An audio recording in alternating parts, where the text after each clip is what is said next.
യാത്രയുടെ ഒരു പര്യായം പോലെ തന്നെയാണ് നമുക്ക് മലയാളികൾക്ക് സത്യം. സന്തോഷം. ഇവര് രണ്ടുപേരും എന്താ ഒരു ഫ്രെയിമില് ഇനിയിപ്പോ വല്ല സിനിമയുടെ വല്ല പ്ലാനിങ് വല്ലതും ആണോ എന്നൊക്കെ. ശരിക്കും എത്ര കൺട്രീസ് ആയി? ഞാനിപ്പോ 146 രാജ്യം. പാൻ ഇന്ത്യൻ 6 പടം വർക്കായില്ലെങ്കിൽ ബുർജ് ഖലീഫ പോരാ, മൗണ്ട് എവറസ്റ്റ് ആവണം. ആദ്യത്തെ ക്യാരക്ടറിന്റെ കാലഘട്ടത്തില് ഇന്ത്യ ഇല്ല, കേരളം സ്വാഭാവികമായിട്ടും ഇല്ല. രണ്ടാമത്തെ ക്യാരക്ടറിന്റെ സമയത്ത് ഇന്ത്യ ഉണ്ട്, കേരളം ഇല്ല. മൂന്നാമത്തെ ക്യാരക്ടറിന്റെ സമയത്ത് ഇന്ത്യ ഉണ്ട്, കേരളം ഉണ്ട്, പോലീസും പട്ടാളവും എല്ലാം ഉണ്ട്. അവാർഡൊക്കെ വെച്ചാൽ കിട്ടിയാൽ പറയും നല്ല അടിപൊളിയാണ്, ഇതാണ് ഏറ്റവും വലിയ അംഗീകാരം. കിട്ടിയില്ലെങ്കിൽ പറയും പ്രേക്ഷകരുടെ അംഗീകാരമാണ് ഏറ്റവും നല്ലത്. അങ്ങനെ പറയാമെന്നേ ഉള്ളൂ. ഈ സ്ഥിരമായിട്ട് അവാർഡുകൾ കിട്ടിക്കൊണ്ടിരുന്ന ആളുകളുണ്ട്. അവരുടെ പോലും ആഗ്രഹം അവാർഡ് കിട്ടുന്നതിനേക്കാൾ ജനം കാണണമെന്നുള്ളതായിരുന്നു. ഉറപ്പായിട്ടും സിനിമയില് ഞാനൊരു ഫിലിം ഡയറക്ട് ചെയ്തിട്ടുണ്ട്, ചന്ദ്രയാൻ എന്ന് പറഞ്ഞൊരു മൂവി. അതൊരു സയൻസ് ഫിക്ഷൻ ആണ്. നമ്മളെല്ലാരും ഈ ബാഗും പിടിച്ച് അപ്പൊ മുന്നിൽ നടക്കും, ഞങ്ങൾ ബാക്കിൽ നടക്കും, എല്ലാ ഹോട്ടലിലും കയറും, നമ്മുടെ പൈസക്ക് വെക്കുന്നതാണോ അങ്ങനെ നോക്കി നമ്മളവിടെ അങ്ങനെ. അപ്പൊ അതിന്റെ അകത്ത് എനിക്ക് തോന്നുന്നു ഞങ്ങളുടെ ഫാമിലി തമ്മിലുള്ള ബോണ്ടിങ്ങിന് അത് ഭയങ്കര ഇമ്പോർട്ടന്റ് ആയിരുന്നു.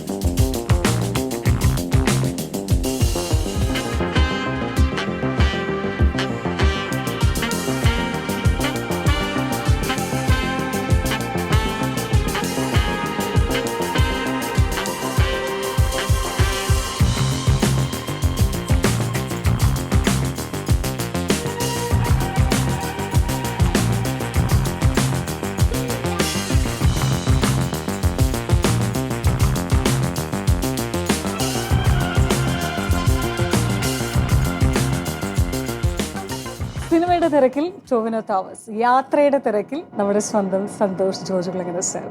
രണ്ടുപേരും സുഖമായിരിക്കുന്നു എന്ന് വിശ്വസിച്ചുകൊണ്ട് തുടങ്ങുകയാണ്. എങ്ങോട്ടാണ് ഇനി അങ്ങോട്ടുള്ള യാത്ര?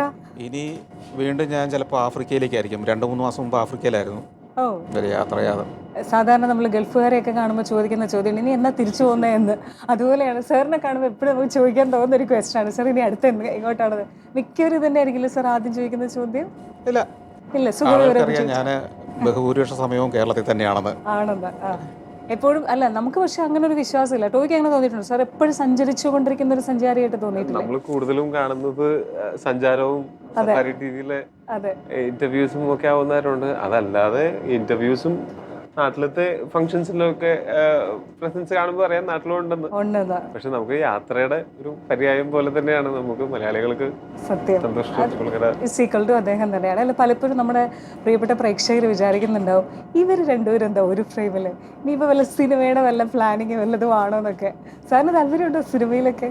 സിനിമ താല്പര്യമുള്ളതാണ്, പക്ഷെ ഇപ്പൊ അതിനുള്ള അധികം ഫോക്കസ് ഇല്ല എന്നുള്ളത് മാത്രമേ ഉള്ളൂ. മറ്റേ യാത്രകളും എൻ്റെ മേഖലയിൽ ഞാനിങ്ങനെ വളരെ കൃത്യമായിട്ട് ഇൻവോൾവ് ആയതുകൊണ്ട് മറ്റൊത്തിരി കാര്യങ്ങളിലേക്കൊന്നും പോകാറില്ല. പക്ഷെ പണ്ട് ഞാൻ സിനിമയായിരുന്നു എൻ്റെ, ഞാൻ പഠിച്ചതും അതിലേക്ക് വരാനാണ് ഞാൻ ഉദ്ദേശിച്ചിരുന്നത്. പിന്നെയാണ് ടെലിവിഷനിലേക്ക് തിരിഞ്ഞതും. പിന്നെ ടെലിവിഷനിൽ തന്നെ വ്യത്യസ്തമായ ഒരു പരിപാടി എന്ന നിലയിൽ ട്രാവൽ കൊണ്ടുവരികയും ചെയ്തത്. അല്ലാതെ സിനിമ ഞാനൊരു ഫിലിം ഡയറക്ട് ചെയ്തിട്ടുണ്ട്, ചന്ദ്രയാൻ എന്ന് പറഞ്ഞൊരു മൂവി. അതൊരു സയൻസ് ഫിക്ഷൻ ആണ്. ഈ ചന്ദ്രയാന്റെ ആദ്യ പ്രോജക്റ്റ് പോയപ്പോൾ അത് ഇംഗ്ലീഷിലായിരുന്നു ചെയ്തിരുന്നത്. ഈ ശബ്ദം മാത്രം മതി, ഞാൻ എൻ്റെ പ്രസൻസ് വേണ്ട എന്ന് തോന്നിയത് എപ്പോഴായിരുന്നു സാറിന്? അല്ല, ശബ്ദവും എന്റേതല്ലല്ലോ. നമ്മുടെ ശരീരത്തിലെ ശബ്ദവും ഇല്ലായിരുന്നു, മാത്രമേ ഉണ്ടായിരുന്നുള്ളൂ. സാധാരണ സാർ നല്ല പാഷനേറ്റ് ആയിട്ട്, അല്ലാതെ യാത്രകളെ സ്നേഹിച്ച് വന്നതല്ല എന്ന് പറഞ്ഞു കേട്ടിട്ടുണ്ട്. അല്ല, യാത്രകളെ സ്നേഹമാണ് സ്വാഭാവികമായിട്ട്. അതുകൊണ്ടാണല്ലോ ടെലിവിഷനിൽ എന്ത് പരിപാടി എന്ന് ചിന്തിച്ചപ്പോൾ ഞാൻ ഫുഡോ മറ്റു സാധനങ്ങളൊന്നും അല്ല തിരഞ്ഞെടുത്തത്, ട്രാവൽ തന്നെയാണ്. കാരണം ടെലിവിഷൻ എന്ന് പറയുന്നത് എൻ്റെ ഇൻഡസ്ട്രി, അല്ലെങ്കിൽ ഞാൻ പ്രവർത്തിക്കുന്ന മേഖലയിൽ എൻ്റെ പാഷനും കൂടെ ചേർക്കുമ്പോഴാണ് ശരിക്കും പറഞ്ഞാൽ അതൊരു പ്രോഡക്റ്റ് ആവുന്നത്, ആളുകൾ സ്വീകരിക്കുന്നുണ്ടാകുന്നത്. അപ്പോൾ അതിനുവേണ്ടി ഞാൻ അങ്ങനെ തിരഞ്ഞെടുത്തതാണ് ട്രാവല്. പക്ഷേ ട്രാവൽ ഒരു തൊഴിലാകുമെന്നൊന്നും നമുക്ക് ചിന്തിക്കാൻ പറ്റില്ലല്ലോ അന്നൊന്നും. അതെ അതെ. അന്ന് പിന്നീട് അതൊരു തൊഴിലിലേക്ക് എത്തിയപ്പോൾ ഇതിൽ തന്നെ അങ്ങ് പോവാം എന്ന് വിചാരിക്കായിരുന്നു. പിന്നെ കാരണം ഒരു പാഷനും കൂടി ചേർന്ന് ഇടയ്ക്ക് ഇടച്ച് മാറേണ്ടതല്ല. ഇപ്പൊ ടൊവിനോ അടുത്ത ആഴ്ച മുതൽ ചിട്ടി കമ്പനി തുടങ്ങി അങ്ങനെ ഉണ്ടാവും. പക്ഷെ ഞാൻ ഇപ്പൊ അതിന്റെ കോംപ്ലിക്കേഷൻസും കുറെ ഹാർഡ്ഷിപ്സും ഒക്കെ ഉണ്ടാവും. പക്ഷെ ഞാൻ ആലോചിച്ചിട്ട് എന്ത് രസമുള്ള ജോലിയാണ്. അതായത് യാത്രകള് ചെയ്തുകൊണ്ടിരിക്കുക. അല്ല, യാത്ര ചെയ്യുന്ന രസമുള്ളതാണ്. പക്ഷെ അത് അതേ ആളുകളെ കാണിച്ച് മനുഷ്യന്റെ യാത്ര ചെയ്യുമ്പോഴാണ് ക്വാളിറ്റി കുറഞ്ഞാൽ ചീത്ത കേൾക്കേണ്ടി വരികയും താൻ ഇവിടെ ഒരു 5 തവണ പോയതല്ലേ ഇനി വേറൊരു പോയിക്കൂടെ എന്ന് പറയുകയും ചെയ്യുന്നത് ഒഴിവാക്കപ്പെടുമല്ലോ. ഇനി ടോവിനിലേക്ക് വന്നാൽ യാത്രകളും ഞാൻ നേരത്തെ പറഞ്ഞല്ലോ, ഇവർ രണ്ടുപേരും എന്താണെന്ന് ചോദിച്ചാൽ ടോവിയും ഒരുപാട് യാത്രകൾ ഇഷ്ടപ്പെടുന്ന ഒരാളാണ്. ഒരു വലിയ തീരുമാനമൊക്കെ എടുത്തു, എല്ലാ വർഷവും 1 മാസം മാറ്റി വെച്ചിട്ട് എൻ്റെ ഫാമിലിയോടൊപ്പം ഞാൻ, അതും ചെറിയ കുഞ്ഞു ഫാമിലി അല്ല, എല്ലാവരും കൂടി ചേർന്നുള്ളൊരു യാത്ര, അത് എത്രമാത്രം എൻജോയ് ചെയ്യുന്നുണ്ട്? അല്ല, യാത്ര ചെയ്യുന്ന സമയത്ത് എനിക്ക് ഒറ്റയ്ക്കോ അല്ലെങ്കിൽ സുഹൃത്തുക്കളോടൊപ്പം യാത്ര ചെയ്യാൻ ഇഷ്ടമാണ്. ഫാമിലിയുടെ കൂടെ യാത്ര ചെയ്യുമ്പോൾ കുറച്ചും കൂടെ 2 കാര്യങ്ങളാണ്. ഒന്ന്, അവരുടെ കൂടെ സമയം സ്പെൻഡ് ചെയ്യാനായിട്ട്. മറ്റേ വീട്ടിലുള്ള സമയത്താണെങ്കിൽ പോലും വേറെ എന്തെങ്കിലും ഫംഗ്ഷനോ പരിപാടികളൊക്കെ വന്നു കഴിഞ്ഞാൽ അവർക്കായിട്ട് നമ്മളെ കിട്ടില്ല. അപ്പോൾ നാട് വിട്ട് കഴിഞ്ഞാൽ പിന്നെ എന്തെങ്കിലുമൊക്കെ എക്സ്പീരിയൻസിൽ കൂടെ, നല്ലതും ചീത്തമായിട്ടുള്ള എക്സ്പീരിയൻസിൽ കൂടെ നമ്മൾ ആരുടെയെങ്കിലും കൂടെ കടന്നു പോകുന്ന സമയത്ത് നമ്മളുടെ ബോണ്ടിങ് കുറച്ചും കൂടെ ബെറ്റർ ആവും എന്നൊരു തോന്നലുണ്ട്. പിന്നെ എൻ്റെ അപ്പനും അമ്മയും ചെറുപ്പം മുതലേ, ഞങ്ങൾ 3 മക്കളാണ്, ചേട്ടനും ചേച്ചിയും ഞാനും. അപ്പൊ ഞങ്ങളിങ്ങനെ എല്ലാ ഓണം വെക്കേഷൻ, ക്രിസ്മസ് വെക്കേഷനും വലിയ വെക്കേഷനും നിർബന്ധമായിട്ടും നമ്മൾ എവിടെയെങ്കിലും യാത്ര പോകും. ഞാൻ ഇന്ത്യക്ക് പുറത്ത് പോകുന്നത് 2015 അതിന് മുമ്പ് ഞാൻ പോയിട്ടില്ല. സ്കൂളിൽ പഠിക്കുമ്പോൾ വെച്ചാൽ അപ്പനന്ന് ഞങ്ങള് ബസ്സും ട്രെയിനും ഒക്കെ ആയിട്ട് ഞങ്ങളിങ്ങനെ ഇവിടെ കേരളം, തമിഴ്നാട്, അന്ന് തന്നെ കർണാടകം അങ്ങനെയുള്ള സ്ഥലങ്ങളിലേക്ക് കൊണ്ടുപോയി, പഞ്ചാബും ഒക്കെ കൊണ്ടുപോയി. വാഗാ ബോർഡറിലൊക്കെ ഞാൻ 7 പഠിക്കുമ്പോൾ പോയിട്ടുണ്ട് ഞാനന്ന്. പിന്നെ അതുപോലെ ഒരുമാതിരിപ്പെട്ട സ്ഥലങ്ങളിലൊക്കെ ഇങ്ങനെ കൊണ്ടുപോയിട്ടുണ്ട്. ബാംഗ്ലൂർ, മൈസൂർ പോവും, ഊട്ടി പോവും, കൊടൈക്കനാലിൽ പോവും. നമ്മുടെ ഇവിടെ തന്നെ കന്യാകുമാരി. പിന്നെ അതല്ലാതെ ഈ പറഞ്ഞ പോലെ പഞ്ചാബ്, കൽക്കട്ട, ഡൽഹി, ആഗ്ര തുടങ്ങിയ സ്ഥലങ്ങളൊക്കെ. അപ്പോ അത് അപ്പനാണ് മുഴുവൻ. അതായത് ഇന്നത്തെ പോലെ നമുക്ക് ഓൺലൈനിൽ റൂം ബുക്ക് ചെയ്യലോ ഓൺലൈനിൽ ടിക്കറ്റ് ബുക്ക് ചെയ്യലോ ഒന്നുമില്ല. നമ്മളെല്ലാവരും ഈ ബാഗും പിടിച്ച് അപ്പൊ മുന്നിൽ നടക്കും, ഞങ്ങൾ ബാക്കിൽ നടക്കും, എല്ലാ ഹോട്ടലിലും കയറും, നമ്മുടെ പൈസക്ക് വെക്കുന്നതാണോ നോക്കും. അങ്ങനെ നോക്കി നമ്മളവിടെ അങ്ങനെ. അപ്പൊ അതിന്റെ അകത്ത് എനിക്ക് തോന്നുന്നു ഞങ്ങളുടെ ഫാമിലി തമ്മിലുള്ള ബോണ്ടിങ്ങിന് അത് ഭയങ്കര ഇമ്പോർട്ടന്റ് ആയിരുന്നു. അപ്പൊ അത് തന്നെ എന്റെ അടുത്ത തലമുറയ്ക്കും പകർന്നു കൊടുക്കാനായിട്ട് ശ്രമിച്ചു എന്നല്ലാണ്ട് യാത്രകൾ പണ്ടുതൊട്ടേ ഭയങ്കര ഇഷ്ടമാണ്. അത് ഈ ഒരു കാരണം പ്രത്യേകിച്ചും. പിന്നെ സിനിമയുടെ ഭാഗമായിട്ട് നമുക്ക് കുറെ യാത്രകൾ പോകാൻ പറ്റും. ഷൂട്ടില്ലെങ്കിലും 1-2 ദിവസമൊക്കെ സ്റ്റേ ബാക്ക് ചെയ്യും. ഷൂട്ട് തീർന്നാലും 2 ദിവസം കൂടെ നിൽക്കും പോകുന്ന സ്ഥലങ്ങളിൽ. പിന്നെ ഷൂട്ടിങ്ങിന് പോകുന്ന സമയത്ത് വേറെ ആർക്കും പോകാൻ പറ്റാത്ത സ്ഥലങ്ങളിലൊക്കെ പോകാൻ പറ്റും. ചിലപ്പോൾ വേറെ എവിടെയെങ്കിലും പോയിട്ട് അവിടെ താമസിക്കാൻ പറ്റും. മറ്റവരൊക്കെ വെച്ചാൽ അവിടെ താമസിക്കേണ്ട കാര്യമില്ലാത്ത സ്ഥലങ്ങളിൽ സ്റ്റേ ബാക്ക് ചെയ്യില്ലല്ലോ. അപ്പൊ അങ്ങനെയൊക്കെ നോക്കുമ്പോൾ ഇഷ്ടപ്പെട്ട ജോലിയുടെ കൂട്ടത്തിൽ ഇഷ്ടപ്പെട്ട യാത്രകൾ നടക്കും. പിന്നെ ഫാമിലി ആയിട്ട് പോകുമ്പോൾ മാത്രമാണ് എനിക്ക് എന്തെങ്കിലുമൊക്കെ നേരത്തെ ഞാൻ പ്രീ ബുക്ക് ചെയ്തിട്ടെല്ലാം പോവുള്ളൂ.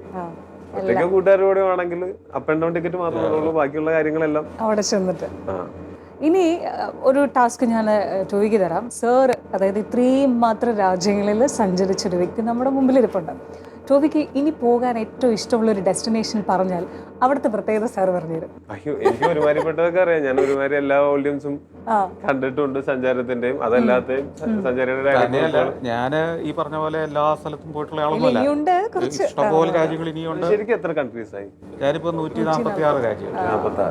146 രാജ്യം എന്ന് പറയുന്നതിൽ വലിയ കഥയൊന്നുമില്ല. കാരണം നമ്മൾ പോകുന്ന അതിന്റെ ഒരു അറ്റത്താണ്. ഇന്ത്യ കാണാൻ വേണ്ടി ഒരാള് ഡൽഹി, ആഗ്ര, ജയ്പൂർ വന്നിട്ട് പോയിട്ട് ഇന്ത്യയിൽ എത്തി എന്ന് പറയുന്ന പോലെ ഉള്ളൂ. എന്തുമാത്രം കാണാൻ വിസിറ്റ് ചെയ്തിട്ടുള്ള സ്ഥലം ഏതാ? അതർ ദാൻ US ആയിരിക്കും. അത് വെച്ചാൽ ഈ ഇവരുടെ ഈ 10 കൊല്ലം വീതം വിസ ആയിരുന്നതുകൊണ്ട് നമുക്ക് എപ്പോഴെങ്കിലും ഒരു എമർജൻസി വരുമ്പോൾ നേരെ അങ്ങോട്ട് ഓടും.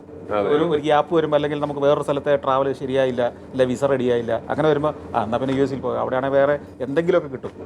അല്ല, എപ്പോഴും ഇത് ഒരു വിഷ്വൽ നമുക്ക് പറയാൻ പറ്റില്ലല്ലോ, എപ്പോഴാണ് ഈ വിഷ്വൽ നല്ലത് കിട്ടുന്നതെന്ന് നമുക്ക് പറയാൻ പറ്റില്ല. അപ്പോൾ ഓൾറെഡി അതിനുവേണ്ടി പ്രിപ്പയർഡ് ആയിരിക്കും, അതോ അതിനുവേണ്ടി വെയിറ്റ് ചെയ്യുക, എങ്ങനെയാണ് അതിന്റെ ഒരു? ഇത് ക്യാമറ ഓഫ് ആക്കിയല്ലേ കുഴപ്പമുള്ളൂ.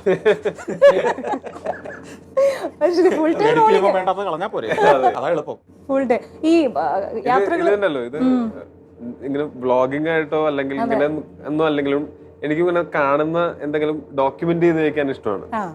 ഞാൻ എവിടെയെങ്കിലും പോകുന്ന സമയത്ത് ബാക്കിയുള്ളവർ എൻജോയ് ചെയ്യുമ്പോഴും എനിക്ക് എന്താ വെച്ചാൽ ഇതിനകത്ത് കണ്ടൊരു സാധനം കണ്ടു, അത് എൻജോയ് ചെയ്ത് കഴിഞ്ഞാൽ പിന്നെ ഇത് പകർത്തണം, എന്നിട്ട് പിന്നെ കുറച്ചു നേരം നോക്കിയിരിക്കുക. അത് ഡോക്യുമെന്റ് ചെയ്യണമെന്ന് ബോധമുള്ള ഒരാൾക്ക് എപ്പോഴും അത് വലിയൊരു അഡിക്ഷൻ പോലെയോ. നമുക്ക് പെട്ടെന്നൊരു സാധനം കാണും, പെട്ടെന്ന് മൊബൈൽ ക്യാമറ ഭയങ്കര എളുപ്പമാണ്. ഞാനൊരു 100 വീഡിയോ ഇട്ടാൽ അത് ഒരെണ്ണം പോലും പോസ്റ്റ് ചെയ്യില്ല. 100 വീഡിയോ എടുത്താൽ ഒരെണ്ണം പോലും പോസ്റ്റ് ചെയ്യില്ല. പക്ഷെ ഞാനെന്ന് വെച്ചാൽ ഇതൊക്കെ ഇങ്ങനെ സൂക്ഷിച്ചു വെച്ചിട്ടുണ്ട് പോകുന്ന സ്ഥലങ്ങളിൽ. ഇടയ്ക്ക് ചില നല്ല സാധനങ്ങൾ ഞാൻ കണ്ടിട്ടുണ്ട്. ഇൻസ്റ്റാഗ്രാമിലൊക്കെ ഇട്ട ചില വെറൈറ്റി സാധനങ്ങളൊക്കെ. അത് എനിക്ക് അങ്ങനെ ഇടണം എന്ന് തോന്നണം. അത് ഈ ഔട്ട് ഓഫ് 200 300 ആണ് ഒരെണ്ണം നമുക്ക് ഇടാം എന്ന് തോന്നുന്നു. എനിക്ക് സൺറൈസുകള്, സൺസെറ്റുകള്, ടൈം ലാപ്സ് ചെയ്യുന്നത് അതിന്റെ കുറെ എണ്ണം ഉണ്ട്. അതെനിക്ക് അത് എല്ലാം ഭയങ്കര ഡിഫറെന്റ് ആയിരിക്കും. ആ സമയത്ത് സ്കൈയുടെ കളറും അത് കടൽ തീരത്താവാം, മലയുടെ മുകളിലാവാം എന്നൊക്കെ എനിക്ക് അങ്ങനെ ഡോക്യുമെന്റ് ചെയ്യുന്നൊരു പരിപാടിയുണ്ട്. പിന്നെ അത് ചില സാധനങ്ങൾ ഭയങ്കര റെയറായിട്ടും കിട്ടിയിട്ടുണ്ട്.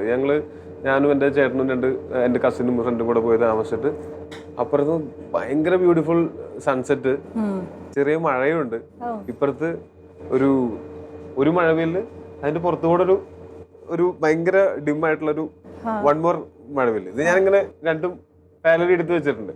പക്ഷെ അതിന്റെ നടുക്ക് തന്നെ വലിയൊരു ടവർ നിൽക്കുന്ന കാരണം കൊണ്ട് എനിക്കത് പോസ്റ്റ് ചെയ്യാൻ തോന്നിയില്ല. ആ ടവർ അതിനെ ഡിസ്റ്റർബ് ചെയ്യുന്നു ഈ കാഴ്ചനെ. ഒരു പക്ഷേ പലരും ഇതിന്റെ താഴെ വന്ന് ചോദിക്കാൻ സാധ്യതയുണ്ട്, അതൊന്ന് പോസ്റ്റ് ചെയ്യാം ഞങ്ങൾക്ക് ഒന്ന് കാണാനായിട്ട്. അല്ല, ഇതിപ്പോ സാറ് എത്ര എപ്പിസോഡുകളാണെന്നറിയാലോ. ഒരു 2000-ന്റെ ഒരു കണക്ക് അവിടെ ഉണ്ട്. ഈ 2000 എപ്പിസോഡുകളുടെ എല്ലാം സാർ സൂക്ഷിച്ചിട്ടുണ്ട്. ഒന്നും നമ്മളെ പോലെ സ്റ്റോറേജ് ഫുള്ളാകുമ്പോൾ എടുത്ത് കളയുന്ന ഒരു ഏതെങ്കിലും സ്ഥലത്തേക്ക് പോകുന്നതിന് കണ്ടിട്ട് പോകും, അതല്ല. പക്ഷെ അന്ന് സാറ് പോയപ്പോഴത്തേക്കാളൊക്കെ ഭയങ്കരമായിട്ട് മാറിയിട്ടുണ്ടാവും സ്ഥലങ്ങളൊക്കെ. പക്ഷെ നമുക്കൊരു ബേസിക് ഐഡിയ ഉണ്ടെങ്കിൽ കുറച്ചും കൂടെ എളുപ്പത്തിൽ നമുക്കൊരു സ്ഥലത്ത് ചെന്ന് ഇറങ്ങി പലയിടത്തും കൾച്ചേഴ്സ് വ്യത്യാസം ഉണ്ടാവും. ഏതോ ഒരു സ്ഥലത്ത് പോയിട്ട് എനിക്ക് ഓർമ്മയുണ്ട്, അത് സാറിന്റെ ഒരു ഇതിൽ കണ്ടത്, അവിടെ ഭയങ്കര കൊള്ളക്കാരും പിടിച്ചുപറിക്കാരാണെന്നൊക്കെ പറഞ്ഞ് അല്ലല്ലോ പേടിച്ച്, എനിക്ക് തോന്നുന്നു സൗത്ത് അമേരിക്കൻ കൺട്രീസ് എവിടെയാണോ പേടിച്ച് പോയിട്ട് അവിടെ ക്യാമറയൊക്കെ ഒളിപ്പിച്ച് ലിമയില് പോയിട്ട്. പിന്നെ ഈ യാത്ര ചെയ്യുമ്പോഴുള്ള മറ്റൊരു കാര്യം എന്ന് വെച്ചാൽ നമ്മൾ ഒരുപാട് മനുഷ്യന്മാരെ കാണുന്നില്ലേ. ഫസ്റ്റ് തിങ് എന്ന് വെച്ചാൽ എല്ലാവരും യൂണീക്കൊക്കെ ആണെങ്കിലും ഒരു പാറ്റേൺ ഉണ്ട് ലൈഫിന്. എല്ലായിടത്തും ലോകത്ത് എല്ലായിടത്തും ഒരു പാറ്റേൺ ഉണ്ട് ലൈഫിന്. ഭയങ്കര സിമിലർ ആയിട്ടുള്ള കുറെ കാര്യങ്ങളുണ്ട്. അതേസമയം ഏതെങ്കിലും അവിടുത്തെ ഒരു ലോക്കൽ ചായക്കടയിൽ പോയിരുന്നു കുറച്ചു നേരം ചായ കുടിച്ചോണ്ടിരുന്നു കഴിഞ്ഞാൽ, ഒരു മണിക്കൂർ ചായ കുടിച്ചോണ്ടിരുന്ന ചുറ്റുള്ള ആൾക്കാരെ നോക്കിക്കഴിഞ്ഞാൽ അവിടുത്തെ സോഷ്യോ പൊളിറ്റിക്കൽ സിനാരിയോസ് നമുക്ക് ചെറിയൊരു ഐഡിയ കിട്ടും. തീർച്ചയായിട്ടും. ശരി, നമുക്ക് സിനിമയുടെ വിശേഷത്തിലേക്കാണ്. കാരണം ഈ ഓണത്തിന് ഒരു വമ്പൻ സിനിമയുമായിട്ടാണ് ആൾക്കാർക്ക് ഇല്ലാത്ത പ്രതീക്ഷ, നമുക്ക് പ്രതീക്ഷ. അപ്പൊ ചെറുതായിട്ട് പറയാം, ഒരു വമ്പൻ സിനിമയായിട്ടാണ് സർ വന്നിരിക്കുന്നത്. അങ്ങനെ ലൈറ്റ് ആയിട്ട് അതായത് 3 ഡിഫറെൻ്റ് ആയിട്ടുള്ള ലൈഫ് ടൈം, അതാണ് ഇതിൽ ARM എന്ന് പറയുന്നത്. ആ സിനിമയെ കുറിച്ചൊന്ന് സാറിനും നമുക്കും നമ്മുടെ പ്രേക്ഷകർക്കും. സിനിമയുടെ ഞാൻ ഈ യാത്രയായിട്ട് ബന്ധപ്പെട്ട ഒരു കാര്യമായിട്ട് പറയുന്നത്, അതായത് ബാക്കിയുള്ള ആൾക്കാർക്ക് ഒരു സ്ഥലം കാണാൻ പോകുന്നു, എന്തെങ്കിലും പ്രത്യേകിച്ച് എന്തെങ്കിലും കാര്യം ഉണ്ടെങ്കിലല്ല അവിടെ സ്റ്റേ ബാക്ക് ചെയ്ത്. ഞാനിപ്പോൾ ഇരിങ്ങാലക്കുടയിൽ സ്ഥിരമായിട്ട് താമസിക്കുന്ന ആളാണെങ്കിൽ എനിക്ക് മറ്റുള്ള സ്ഥലങ്ങളിൽ ജോലിയുടെ ആവശ്യത്തിന് പോയാലും ഒക്കെ ഒരു 2 ദിവസം 3 ദിവസമൊക്കെ നിന്നിട്ട് തിരിച്ചു. പക്ഷെ ഷൂട്ടിങ്ങിന്റെ കാര്യം എന്ന് വെച്ചാൽ നമുക്ക് ഒരു ചുരുങ്ങിയത് 1 മാസമൊക്കെ നമുക്കൊരു സ്ഥലം കിട്ടും. അപ്പൊ ഞാൻ കാസർഗോഡ്, പക്ഷെ ഇതൊരു ഈ സിനിമയുടെ ഷൂട്ടിന് ഞങ്ങളൊരു ഒക്ടോബർ 11 തുടങ്ങിയിട്ട് ഏകദേശം ഒരു ഫെബ്രുവരി മാർച്ച് ആദ്യം വരെയും അവിടെ. അപ്പൊ ഞാൻ ആദ്യമൊക്കെ എന്ന് വെച്ചാൽ ഹോട്ടലുകളിലായിരുന്നു താമസിച്ചുകൊണ്ടിരുന്നത്. പിന്നെ ഒരു പോയിന്റ് കഴിഞ്ഞപ്പോൾ ഞാൻ വീടുകളെടുത്ത് താമസിക്കാൻ തുടങ്ങി. വീടുകളെടുത്ത് വെച്ചാൽ ഒരു 5-6 ബെഡ്റൂമുള്ളൊരു വീടും, അപ്പൊ എൻ്റെ കൂടെയുള്ള എൻ്റെ മാനേജർ, എൻ്റെ ഡ്രൈവർ, എൻ്റെ അസിസ്റ്റന്റ്, ഷെഫ് എല്ലാവരും കൂടെ ഒരു സ്ഥലത്ത് തന്നെ നമ്മൾ താമസിക്കും. ഞാൻ 3-4 മാസമുള്ള കാരണം കൊണ്ട് എൻ്റെ വീട്ടില് പെറ്റ്സ് ഉണ്ടായിരിക്കും കുറച്ച്. ഈ പെറ്റ്സിനെയൊക്കെ അങ്ങോട്ട് കൊണ്ടുപോയി. അപ്പൊ ആ വീടെന്ന് വെച്ചാൽ അവിടെ നല്ല കുറെ കൂടുകളും ഒക്കെ ഉള്ളൊരു സ്ഥലം. അവിടുത്തെ അവരിപ്പോ ഗൾഫിലാണ്, പക്ഷെ അവർക്ക് അവിടെ പെറ്റ്സും ഒക്കെ ഉണ്ടായിരുന്നതാണ്. അവരിപ്പോ ഗൾഫിലാണ്. അപ്പൊ പിന്നെ അവിടെ അപ്പൊ ഇങ്ങനെ നമുക്ക് അവിടെ ഈ എയർബിഎൻബിയുടെ പരസ്യം പറയുന്ന പോലെയാണ്, നിങ്ങൾ വിസിറ്റ് ചെയ്യല്ല, ലൈഫ് എക്സ്പീരിയൻസ് ചെയ്യാണ്. നമുക്ക് അതുപോലെ ലൈഫ് എക്സ്പീരിയൻസ് ചെയ്യാനായിട്ട് കുറെ അവസരങ്ങൾ. ഈ സിനിമ അങ്ങനെയുള്ള ഒരു ഇതായിരുന്നു. ഷൂട്ടിങ്ങിന്റെ സമയത്താണെങ്കിലും അധികം വേറെ ആൾക്കാരൊന്നും കാണേണ്ടി വരില്ല. നമ്മുടെ ക്രൂ അല്ലാതെ വേറെ ആൾക്കാർ നമ്മളെ വിസിറ്റ് ചെയ്യുന്നതൊക്കെ ഭയങ്കര കുറവായിരിക്കും. കാസർഗോഡ് ആയത് കാരണം കൊണ്ട് പ്രത്യേകിച്ച് അങ്ങനെയുള്ള സമയത്ത് വർക്ക് ചെയ്യാൻ ഭയങ്കര സുഖമാണ്. നമ്മൾ ക്യാരക്ടറൊക്കെ പിടിച്ചിരിക്കുന്ന സമയത്ത് ഇടയിൽ ആരെങ്കിലും വന്ന് ഡിസ്ട്രാക്ട് ചെയ്യില്ല. ഈ സിനിമയിൽ ഒരു 3 ക്യാരക്ടേഴ്സാണ് ചെയ്യുന്നത്. അപ്പൊ ഞാൻ നോക്കുമ്പോ എന്ന് വെച്ചാൽ 3 ക്യാരക്ടർ, 4 ക്യാരക്ടർ, 10 ക്യാരക്ടർ എന്നൊക്കെ പറയുമ്പോ അത് കമൽ ഹാസൻ എന്നൊക്കെ പറയുന്ന അങ്ങനത്തെ അതിഭീകരന്മാർ ലെജൻസ് ചെയ്തു വെച്ചിട്ടുള്ള കാര്യമാണ്. ഞാൻ എന്നെ അങ്ങനെയല്ല കാണുന്നത്. ഞാൻ ആഗ്രഹം കൊണ്ട് സിനിമയിൽ വന്നതാണ്. ഞാൻ ട്രെയിൻഡ് അല്ല. ഞാൻ ഇപ്പോഴാണ് ട്രെയിൻ ചെയ്തുകൊണ്ടിരിക്കുന്നത്. ഓരോ സിനിമയിലൂടെയും പരിചയപ്പെടുന്ന ആൾക്കാരിലൂടെയും ഒക്കെ നമ്മൾ ഓരോന്ന് പഠിക്കണം. ഈ സിനിമയ്ക്ക് മുമ്പ് ഞാൻ പറഞ്ഞിരുന്നു എനിക്ക് എന്തായാലും ഒരു പ്രോപ്പർ ആക്ടിങ് വർക്ക്ഷോപ്പ് വേണം. അങ്ങനെ ആദിശക്തി എന്ന് പറഞ്ഞിട്ട് നമ്മുടെ പോണ്ടിച്ചേരിയിൽ ഉണ്ട്, മറ്റേ ഓർവെലിന്റെ തൊട്ടുപുറത്ത്. അവിടെ നമ്മളുടെ സാറാ ജോസഫ് ഇല്ലേ, അവരുടെ മകനാണ് വിനയ്. പുള്ളിയാണ് അവിടുത്തെ ഹെഡും, അദ്ദേഹമാണ് അവിടെ ട്രെയിനിങ് കൊടുക്കുന്നത്. അപ്പോൾ ഞങ്ങൾ തൃശ്ശൂർക്കാരുമാണ്, പെട്ടെന്ന് കണക്ട് ആയി. ഞങ്ങളങ്ങനെ സംസാരിച്ചു വന്ന് ഇപ്പൊ ഞാൻ എല്ലാ സിനിമയ്ക്ക് മുമ്പ് പുള്ളിയുടെ അടുത്ത് കൺസൾട്ട് ചെയ്യും. ഇത് അഭിനയം പഠിക്കുക എന്നുള്ളതിനേക്കാളും ആ ക്യാരക്ടറിനെ മനസ്സിലാക്കി കഴിഞ്ഞാൽ, ഞാൻ 10 കൊല്ലം സിനിമയിൽ അഭിനയിച്ചതിന് ശേഷമാണ് കേട്ടോ ഈ സാധനം എനിക്ക് അറിയില്ലായിരുന്നു, വേറെ അല്ലായിരുന്നു. ഈ സിനിമയ്ക്ക് വേണ്ടിയിട്ടാണ് ഞാൻ ഇങ്ങനൊരു സാധനം വേണം. കാര്യം എന്ന് വെച്ചാൽ മൂന്നും ഒരേപോലെ ഇരിക്കുകയാണെങ്കിൽ ഭയങ്കര നമുക്ക് ഇത്രയും അവസരവും ഇത് മിന്നൽ മുരളിയൊക്കെ കഴിഞ്ഞതിന് ശേഷം നമ്മുടെ സിനിമകൾ കാണാൻ പണ്ടത്തേക്കാൾ കൂടുതൽ ആൾക്കാർ. തീർച്ചയായിട്ടും നമ്മൾ ഈ ഇടയ്ക്ക് പറയുന്ന ടേം ഉണ്ടല്ലോ പാൻ ഇന്ത്യൻ ഹിറ്റ് എന്ന്. പാൻ ഇന്ത്യൻ നാറ്റവും സംഭവിക്കും. പാൻ ഇന്ത്യൻ നാറിലായിരിക്കും പടം വർക്കായില്ലെങ്കിൽ. നമ്മൾ അങ്ങനെ കാര്യം നമ്മുടെ സിനിമകൾ കാണാൻ കൂടുതൽ ആൾക്കാരുണ്ടാവുമ്പോൾ നമ്മൾ ഉത്തരവാദിത്വത്തോടെ അത് നന്നായി ചെയ്താൽ ഈ പറഞ്ഞ പോലെ എല്ലാവരും ഓൾ ഓവർ ഇന്ത്യ നമ്മൾ അപ്രീഷിയേറ്റ് ചെയ്യപ്പെടും. എന്നാൽ നന്നായില്ലെങ്കിൽ ഓൾ ഓവർ ഇന്ത്യ നമ്മളെ കളിയാക്കും. കളിയാക്കുന്നവരുടെയും അപ്രീഷിയേറ്റ് ചെയ്യുന്നവരുടെ എണ്ണം കൂടുന്നതിന്റെ കൂട്ടത്തിൽ തന്നെ നമ്മൾ നമ്മുടെ പണി വൃത്തിക്ക് എടുത്തിട്ടില്ലെങ്കിൽ കളിയാക്കുന്നവരുടെ എണ്ണം അത്രയും തന്നെ കൂടും. അപ്പൊ ആ ഒരു റെസ്പോൺസിബിലിറ്റി തീർച്ചയായിട്ടും എനിക്ക് മിന്നൽ മുരളി കഴിഞ്ഞപ്പോഴാണ് പ്രത്യേകിച്ച് അതിനകത്ത് നെറ്റ്ഫ്ലിക്സ് പ്രൊമോട്ടൊക്കെ ചെയ്ത് നമ്മൾ പലയിടത്തും എത്തിച്ചു കഴിഞ്ഞപ്പോഴത്തേക്കും അത് ഭയങ്കര ആവശ്യകതയാണെന്ന് തോന്നി. ബുർജ് ഖലീഫ പോരാ മൗണ്ട് എവറസ്റ്റ് ആവണം, നമ്മുടെ ബേസും കൂടെ സ്ട്രോങ് ആവണം എന്നുള്ള രീതിയിലാണ് ഇതിന് വേണ്ടിട്ട് കളരി പഠിച്ചു. ഒരു 6 മാസം നമ്മള് CBN കളരിയില്, കൊല്ലത്ത് CBN കളരിയില് ഒരു ശിവകുമാർ ഗുരുക്കൾ, ഇദ്ദേഹത്തിന്റെ മകനും ഒരു ശിഷ്യനും 6 മാസത്തോളം എൻ്റെ കൂടെ തന്നെ താമസിച്ച് ഞാൻ സഞ്ചരിക്കുന്നിടത്ത് കൂടെ സഞ്ചരിച്ച് ബാക്കി എന്റെ ജിം ട്രെയിനർ ഉണ്ട് അസ്കർ ഭായ്. പുള്ളിയുടെ അടുത്തൊക്കെ എനിക്ക് പറയാം ഇന്ന് വർക്കൗട്ട് വേണ്ട അസ്കർ ഭായ്, എനിക്ക് വയ്യ, ക്ഷീണം, മടി എന്നൊക്കെ പറയാം. പക്ഷെ ഇത്രയും വലിയ ഗുരുക്കള് പുള്ളിയുടെ അവിടുത്തെ ഈ പഠിപ്പിക്കുന്ന സ്ഥലവും ഒരു ക്ലിനിക്കും ഒക്കെ ഉണ്ട്, അതൊക്കെ വിട്ടിട്ട് എൻ്റെ കൂടെ വന്ന് താമസിച്ച് രാവിലെ പുള്ളി കളരിക്ക് വേണ്ടിട്ട് വന്ന് പുള്ളി എത്തിയെന്ന് പറഞ്ഞാൽ ഞാൻ സ്കൂസ് ഇല്ല, ഓഫാ. ബാക്കി ആരെങ്കിലൊക്കെ എത്തിയെന്ന് പറഞ്ഞാൽ ഉറക്കം ഭയങ്കര നൈറ്റ് ഷൂട്ടും കൂടെ ആയിരുന്നു.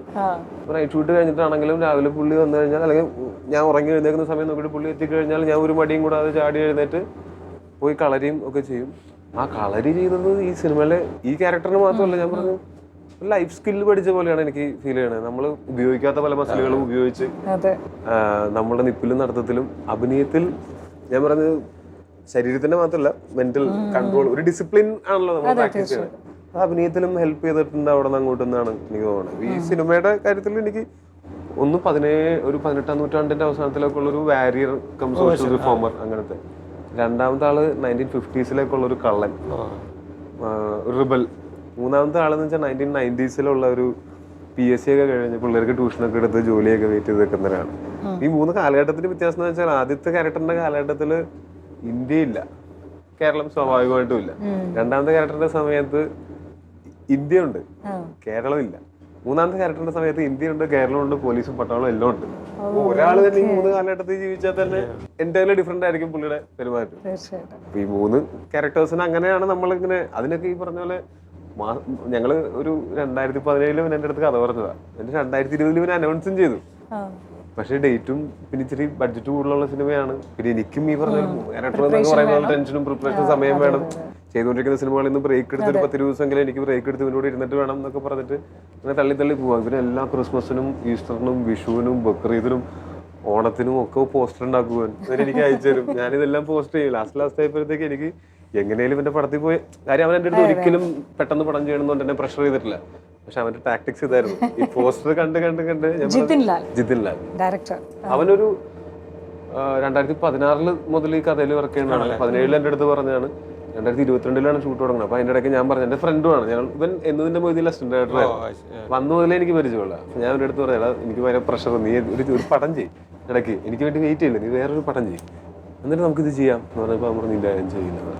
അവൻ എന്നാലും വെറുതെ ഇരുന്നില്ല, ഇരുന്ന സമയം മുഴുവൻ ഇതിലേക്ക് ഇങ്ങനെ അത് സിനിമ കാണുമ്പോൾ നിങ്ങൾക്ക് മനസ്സിലാവും. അത് ഒരു പുതുമുഖ സംവിധായകനെ എടുത്തു വെച്ചേക്കുന്ന സിനിമ പോലെയല്ല. ഞാൻ കണ്ടു സിനിമ, അതുകൊണ്ടാണ് എനിക്ക് അങ്ങനെയല്ല തോന്നിയത്. പിന്നെ ഒരു പുതുമുഖ സംവിധായകന് ഇത്രയും വലിയ സിനിമ ചെയ്യാനായിട്ട് ധൈര്യപ്പെടുക എന്ന് പറയുന്നതിലും കാര്യമുണ്ട്. കാര്യം ഫസ്റ്റ് സിനിമ എത്ര വലിയ ഹിറ്റ് ആവുന്നു, സെക്കൻഡ് സിനിമ അങ്ങനെ ചെയ്യാം. ഫസ്റ്റ് സിനിമ പരാജയപ്പെട്ടു പോയി എന്നുണ്ടെങ്കിൽ, അതും വലിയ സിനിമയാണ് പരാജയപ്പെടുന്നുണ്ടെങ്കിൽ കൂടുതൽ പ്രശ്നമാണ്. ഒരു പുതുമുഖ സംവിധായകന്റെ വില പോലും കിട്ടിയെന്ന് വരില്ല പലയിടത്തും ചെല്ലുന്ന സമയത്ത്. ഞാൻ കണ്ടിട്ടുണ്ട് അങ്ങനത്തെ എക്സ്പീരിയൻസസ്. അപ്പോൾ പക്ഷെ ഇവൻ അതിന് വേണ്ടിയിട്ട് ഇത്രയും കൊല്ലം, ഇവനാണെങ്കിലും ഒരുപാട് സിനിമ ചെയ്യാനും പ്ലാനൊന്നുമില്ല. ഇത് കഴിഞ്ഞ് പതുക്കെ വേറെ നല്ലത് നോക്കി 3-4 കൊല്ലത്തിൽ വരണം എന്നുള്ള പോലെയൊക്കെയാണ് പ്ലാനുള്ളൂ. അടുത്ത വർഷത്തെ അല്ലേ സാർ, ഇന്ന് നമ്മൾ കേട്ടതുപോലെ നാഷണൽ അവാർഡ്, സ്റ്റേറ്റ് അവാർഡ് പോലുള്ളതിൽ ഇടം പിടിക്കണം ആഗ്രഹിക്കാലോ, ഞങ്ങൾക്ക് ആഗ്രഹിക്കാലോ, അതൊരു തെറ്റല്ലല്ലോ സാർ. പക്ഷെ അത് വെറുതെ അങ്ങനെ ഒരു കാര്യം ആൾക്കാരുടെ നിലയിലേക്ക് ഇട്ട് കൊടുക്കണ്ട. നമ്മളെ സിനിമയുടെ പ്രധാനപ്പെട്ട ഉദ്ദേശം എന്റർടൈൻമെന്റ് ആണ്. പക്ഷെ ടോബി അതിനു വേണ്ടി ആ ഒരു സിനിമയ്ക്ക് വേണ്ടിയിട്ടുള്ള ഒരു ഡെഡിക്കേഷനെ കുറിച്ച് പറഞ്ഞപ്പോൾ ഞങ്ങളുടെ ആഗ്രഹമാണല്ലോ സ്വാഭാവികമായിട്ടും. മിന്നൽ മുരളി പോലെ സിനിമയുടെ പ്രധാനപ്പെട്ട ഉദ്ദേശം അവാർഡുകളെക്കാളും ഈ എല്ലാത്തിനേക്കാളും ഉപരി അത് എന്റർടൈൻമെന്റ്, തീർച്ചയായും ജനങ്ങൾ അത്രയും അതുപോലെ ഇഷ്ടപ്പെടണം, അത് സ്വീകരിക്കണം. ആർട്ടാണ്. അത് ആർട്ടിസ്റ്റുകൾ മാത്രം നോക്കിയാൽ മതി, അത് ആർട്ടാണെന്നുള്ള കാര്യം ഓർത്താൽ മതി. പ്രേക്ഷകർക്ക് അത് എന്റർടൈൻമെന്റ് മാത്രം ആണ് അതിനകത്ത്. അവാർഡൊക്കെ എന്ന് വെച്ചാൽ കിട്ടിയാൽ പറയും നല്ല അടിപൊളിയാണ്, ഇതാണ് ഏറ്റവും വലിയ അംഗീകാരം. കിട്ടിയില്ലെങ്കിൽ പറയും പ്രേക്ഷകരുടെ അംഗീകാരമാണ് ഏറ്റവും നല്ലത്, അങ്ങനെ പറയാമെന്നേ ഉള്ളൂ. അതും ഈ പറഞ്ഞ പോലെ അവാർഡുകൾ എന്നല്ല, എന്ത് അപ്രിസിയേഷനും ഏത് ആർട്ടിസ്റ്റിനും ഭയങ്കര.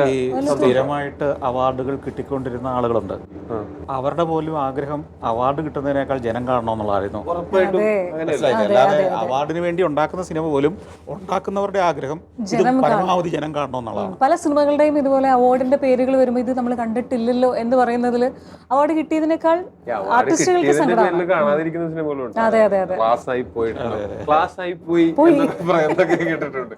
സാറിന്റെ സൗഹൃദ കൂട്ടായ്മ അറിയാൻ ഒരു ആഗ്രഹം.